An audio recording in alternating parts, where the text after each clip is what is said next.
Updates on injuries. I misspoke after the game with Joey Ramos, and I know better than that. He had a high ankle, but it's a little worse than we anticipated. He's out for the season. Ed Woods, he will be out this game. Des Holmes is questionable. Davis is back, and Clark is a game time decision. So that's kind of where we are with the injury update, or however you want to call it. And I talked to Joey and told him I apologize for saying what I said, because I should know better. But I was just taking it for what I heard on the sideline, and I should have got all the information. And so I'm sorry if I put you guys at a place where you don't want to be. But the one thing I don't do is fabricate stuff. I don't try to trick people. I'm kind of a truth kind of guy, just kind of say it the way I say it. I apologize for that. Okay. That being said, we have a game this week, obviously, against a very, very, very good football team. They're very confident, very aggressive in all three phases of football. They have an identity of what they want to do offensively, how they play defensively, very explosive. Quarterback is really good. I mean, it's just, you watch him on tape, and it's kind of fun to watch. Can make the unannounced play, can extend plays. They have a gifted receiver core, some good runners offensively, very explosive. I mean, they score points. I was talking to our team, and I said, it's kind of interesting. You score 40 points and you don't win. That's generally a pretty good deal. You know, you score 40 points, you got a chance to win. And Central Michigan did a nice job of scoring some points. It just wasn't enough. Defensively, this team is very aggressive. Play a lot of man-to-man coverage, challenge you. They've got some good rushers, and Coach Mason's done a nice job over there. And special team-wise, they've got a punter, left-footed punter. Here we go, left-footed punters. And so their special teams is good. They're very well coached. Coach Gundy's done a nice job there. Dunn is the OC, and Mason's the DC. So they're a really good football team. Great venue to play in, obviously. We better be ready for that. It's very, very noisy there. Quarterback does a lot with the cadence. Does a good job with the cadence. You could see that on tape against Central Michigan. Got him to jump off sides 3 or 4 times. He does a nice job with that. And then offensively, the noise of the crowd. We got to deal with all that. So this is our first time together as a team going on the road. And special place to play, obviously. And we better be prepared to do that because we're going to have to play. We're going to have to play at our best. There's no doubt. Questions? Chris Cartman, Son of a Source. Herm, we heard through the preseason from Mike Cavanaugh and Glenn Thomas that was kind of a strength. So getting Des Holmes back, I'm assuming he'll play right tackle. You had the battle between Glass and Boley at left tackle. Just your thoughts about how the line functioned, and then what you think about those kind of newer guys. I thought, it was a great question. I thought the depth was good. Now, obviously, losing Joey doesn't help it, right? But there's some young guys that have been in there. And what Coach has done, he's done a nice job of really moving guys around, playing dual positions, right? And that showed up for us. But we've got a good crew. We've got a crew that has some experience. It's like anything else, they got to play together. You know, when you think about that offense, the offensive line really, except for Ladarius and Ben, played together. The receivers are young. They haven't played together. Tight ends haven't played together, right? Quarterback didn't know any of them until after spring, right? So it's a new group coming together. And I thought for the most part, after the first quarter, they got kind of going, you know, and found a little bit. And they need to get going this week for sure because it's kind of one of those games.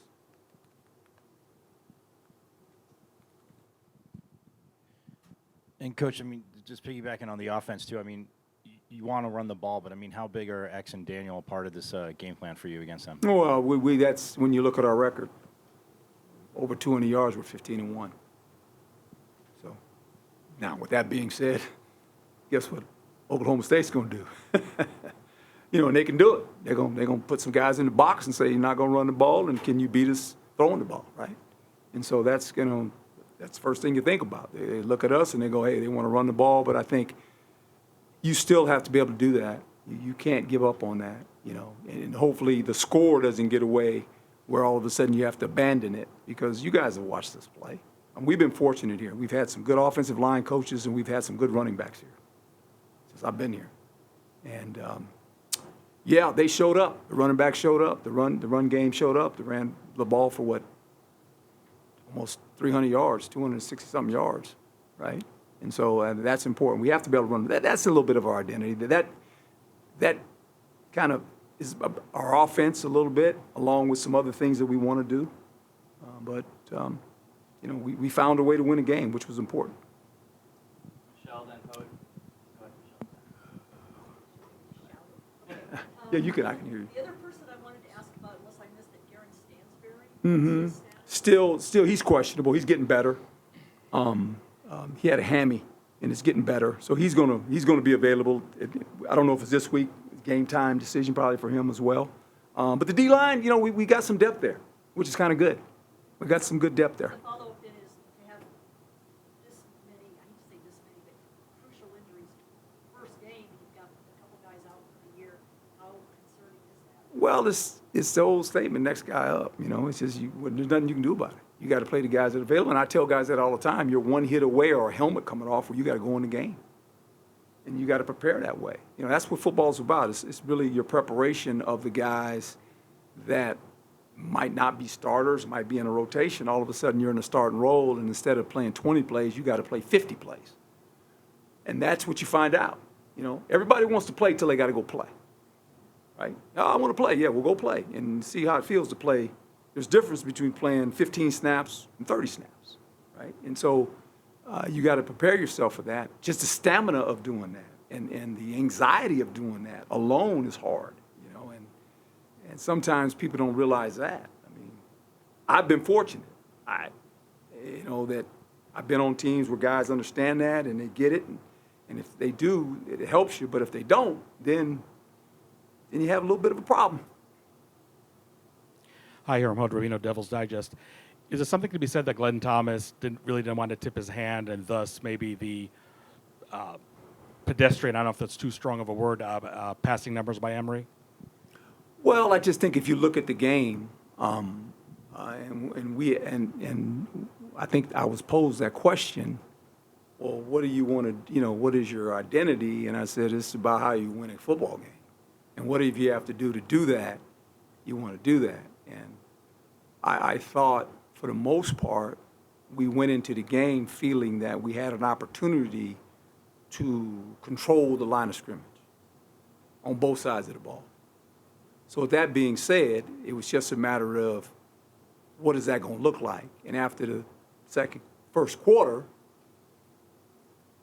came to fruition, right? And from there, it was like, okay, let's just work on what we have to work on.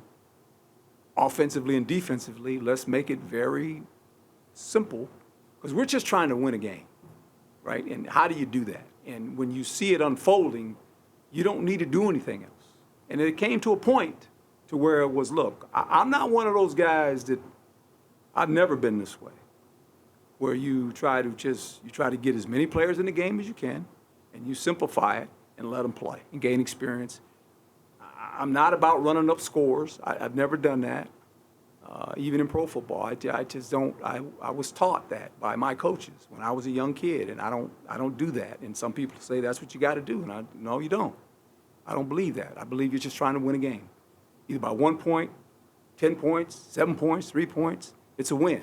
They don't give you more wins because of how many points you score. They just, you get to win or you get to lose, you know, and that's how I look at it. Jake Anderson, Arizona Sports. Herm, with the 21st anniversary of 9/11 being the day after the game, what can you say about Pat Tillman, not only for the state of Arizona, but also for your football program? I happened to be the head coach of New York Jets when 9/11 hit. I'll never forget that day the rest of my life. And now you think about it, It just seems like it was yesterday, but it wasn't. And I think my proudest moment as a football coach was that the New York Jets went down there and went to the site and helped the first responders. We brought in water and supplies and saw those people down there. And the rebuilding of it, I've been back since. But you don't forget. You don't forget that day. And it's something that in the history books, you know, people will read about it 30 years from now. But I witnessed it.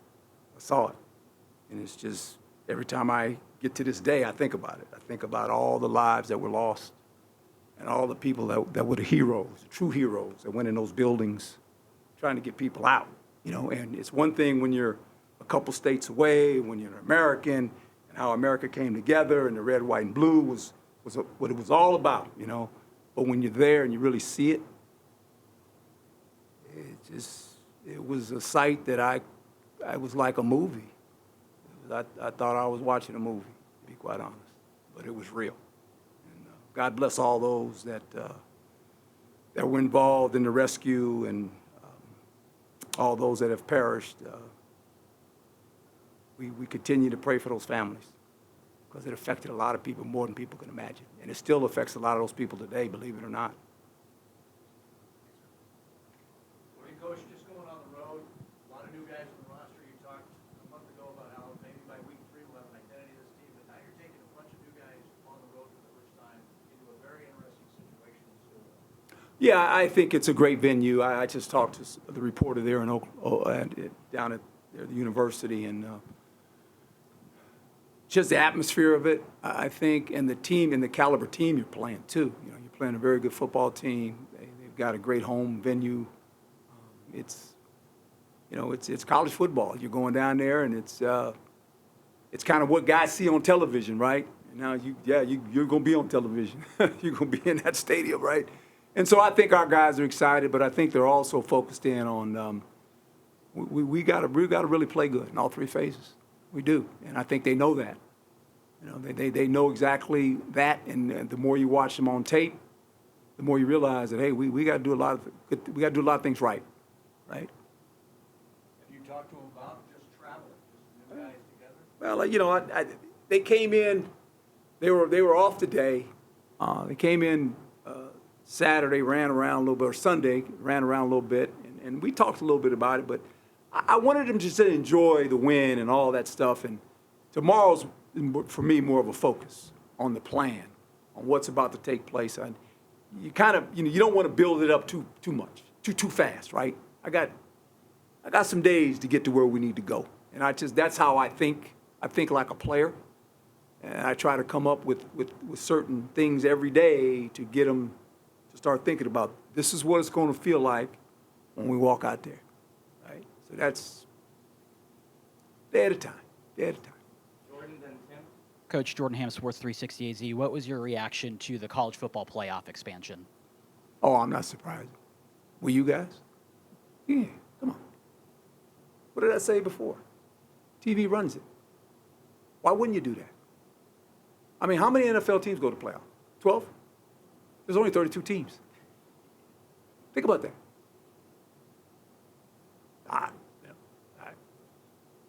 That didn't surprise me. I mean, there's more than 32 college football teams.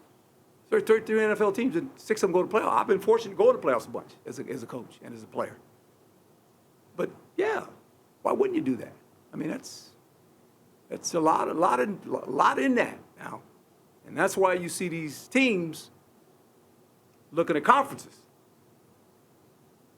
Let me ask you this: they get 12. How many do you think coming out of the SEC?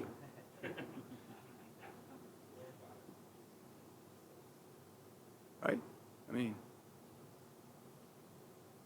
TV is powerful tool. And you get a bunch of fans. There's a bunch of college fans out there, man, all over the country. And you see it when you watch Saturdays and you watch all these games. And football's the #1 sport right now in America. Didn't used to be that when I was growing up. It was baseball. But it's football now. And that's a good thing for football, for everybody. That's just a football fan. And I don't say that, you know, baseball people, but football, and you have that many college teams. I mean, 12 is not like To me, that wasn't a big number. I anticipated at least 10 or more because it makes sense. Why wouldn't you do that? And it gives every conference a chance. You know, you sit there and go, hey, we got a shot at this deal. And that's what you're selling going forward as a program. Hey, look, all these teams can get in the playoffs. You know, you get this many teams. We got a chance to get in the playoffs. I mean, certain teams, you know, 4 teams is hard, man. That's hard sledding. You see really good teams lose one game and all of a sudden they're out. We beat Oregon that one year, right? Here. And they were out. They were a good football team. They were a good football team. And it's just, but now you got more opportunities. And that's what you sell as a coach. That's what you sell as your program. And that's good for college football. And then one other rule question, just how do you see the offseason being impacted with the new transfer windows being put in place? First of all, you got to recruit your own guys. You got to keep recruiting them. When the season's over with, you're talking about going to get some other guys. Well, how about keeping the guys like that? Right? Because you're recruiting from, can we keep my guys? How many high school players do I want to go after? How many portal guys do I want to go after? It's just according to what your roster looks like, right? Our roster was in a position where we had to go get experienced football players because we lost so many guys, right? To the NFL, to guys going in the portal, all those things were a part of it. So I just think every year you have to have an idea of what your roster is going to look like. But the first thing about your roster is the guys you brought in, you better be recruiting those guys to make sure they don't want to go anywhere, right? That's kind of important too. Herm, how did you evaluate X's performance Thursday, and what are some of the qualities that you like most about him as a runner? He hits the hole very quickly and then makes decisions, right? I thought early in the game, because we talked about it so much offensively, was don't turn the ball over, right? And I thought he was a cautious runner his first couple runs. Watching him in practice and then watching him in the game, I was like, oh. And I sat down with him after about the second series or so, and I told all those running backs, I said, look, there's one guy we can't block. And that's your job to make him miss. I wish I'd have told him sooner. And he started running. And, you know, and all of them started running. And I just think that that's sometimes you forget about a guy that's new to your program. And, you know, he's doing everything right. He's a fabulous football player and a great teammate. And I thought for his first game out, he was really good. All those running backs were really good. They did a good job.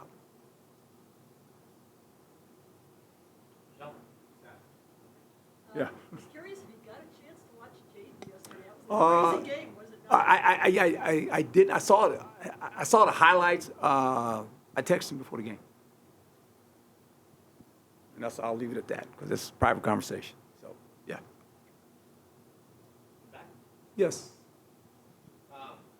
Last week, you kind of talked about until you play a game, you're not going to really know what to expect, and we're not going to know kind of what to expect out of this team until you actually see them kind of in a game. So going into Stillwater and having a game under your belt, what kind of are those expectations that you sort of have just based off of one game that you're looking to see this week? That we keep our composure. In an environment where it's going to be really loud and it's on the road and all those things, how do we handle that now? Did a pretty good job here. It was, 3-0? And I looked at them and I was good. I looked at them and I said, they're in a good place. No one was very, very good. We're workmanlike. You know, and that was good to see. Now we're going on the road. And obviously, you know, when you go to the sideline, it's going to be a little louder. They won't, you know, they'll be, and how do they handle that, right? And so I just think it's another experience we're going to experience together as a team, and we'll figure that out when I see it. But I think these guys I think they will hopefully stay calm, stay focused on the job at hand. Last question, Chris. Yes, sir. You have the test with the ramp ups with your secondary. Oh. Just that's your bread and butter. So what did you think about Simon's soundness and everything? Pretty good, and Donnie played, you know, we made it simple, Felt like, we were good enough to cover them. It's interesting because they've got a good secondary and they play a lot of man, and that's going to be a big part of this deal. How their back end covers our guys, and can we cover their guys, right? And then the key to me is the quarterback. How do you keep that guy in there? Because he really, boy, he's something now. He's fun to watch. He just makes all the throws. Got a strong arm, and they got some good receivers. And they've been in this offense, and they have he has a sense of things, and when he extends the play, they kind of know what to do, because they played with the quarterback, and so they're really good on offense, and defensively they're very aggressive.